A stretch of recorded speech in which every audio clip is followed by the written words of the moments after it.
friends. Our next story is The Sneeches by Dr. Seuss. One of my favorites. Now the star-belly Sneeches had bellies with stars. The plain-belly Sneeches had none upon theirs.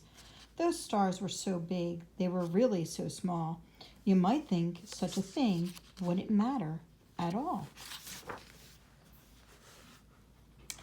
But because they had stars, all the star-belly Sneeches would brag we're the best kind of Sneech on the beaches.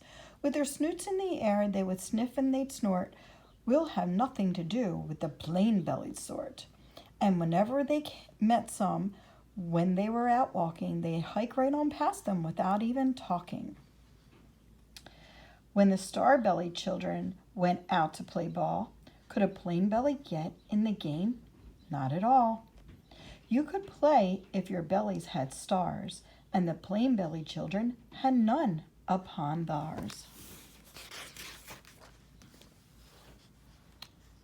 There's all the stars, and the stars with, or the Sneeches with not.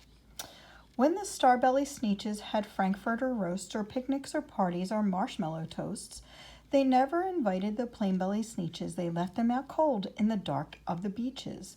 They kept them away, never let them come near, and that's how they treated them year after year.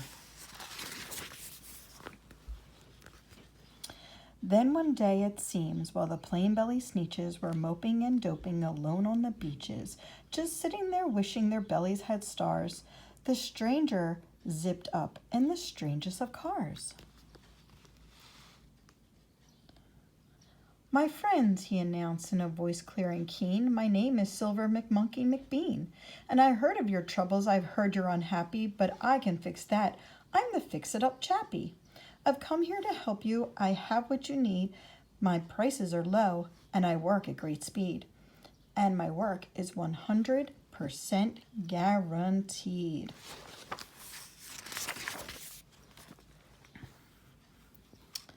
Then quickly, Sylvester McMonkey McBean put together a very peculiar machine. And he said, "You want stars like the star-belly Sneech? My friends, you can have them for $3 each. Just pay me your money and hop right aboard." So they clambered inside. Then the big machine roared, and it clonked, and it bonked, and it jerked, and it burked, and it bopped them about. But the thing really worked. When the plain-belly Sneeches popped out, they had stars. They actually did. They had stars upon theirs.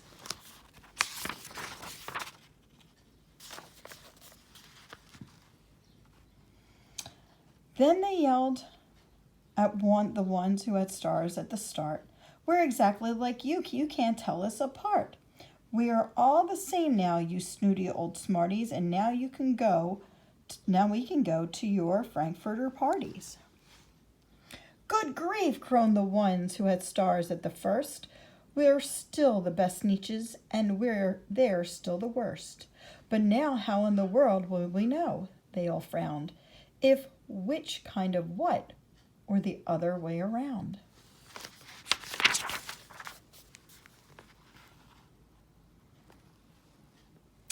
Then came McBean with a very sly wink, and he said, "Things are not quite as bad as you think.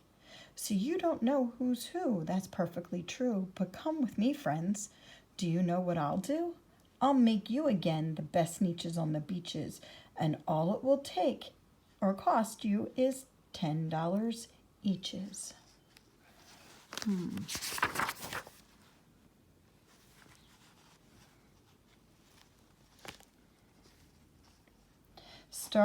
"Belly stars are no longer in style," said McBean.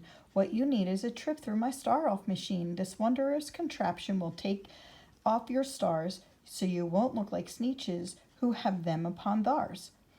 And that handy machine, working very precisely, removed all the stars from their tummies quite nicely. Then the snoots in the air, they paraded about, and they opened their beaks, and they let out a shout. We know who is who, now there's no doubt. The best kind of Sneeches are Sneeches without. Then, of course, those with stars all got frightfully mad. To be wearing a star was now frightfully bad. Then, of course, old Sylvester McMonkey McBean invited them into his star-off machine. Then, of course, from then on, as you probably guessed, things got really into a horrible mess. My goodness, they're going in and out, and he's just making money. All the rest of that day on those wild screaming beaches, the fix-it-up chappie kept fixing up Sneeches. Off again, on again, in again, out again. Through the machines they raced, round and about again, changing their stars every minute or two. They kept paying money, they kept running through, until neither the plane nor the starbellies knew whether this one was that one, or that one was this one, or which one was what one, or what one was who. Then, when every last cent of their money was spent, the fix-it-up chappie packed up and he went. And he laughed as he drove in his car up the beach. They will never learn. No, you can't teach a Sneech. All the money. But McMean was quite wrong. I'm quite happy to say that Sneeches got really quite smart on that day. The day they decided that Sneeches are Sneeches and no kind of Sneech is the best on the beaches. That day all the Sneeches forgot about stars and whether they had won or not upon theirs.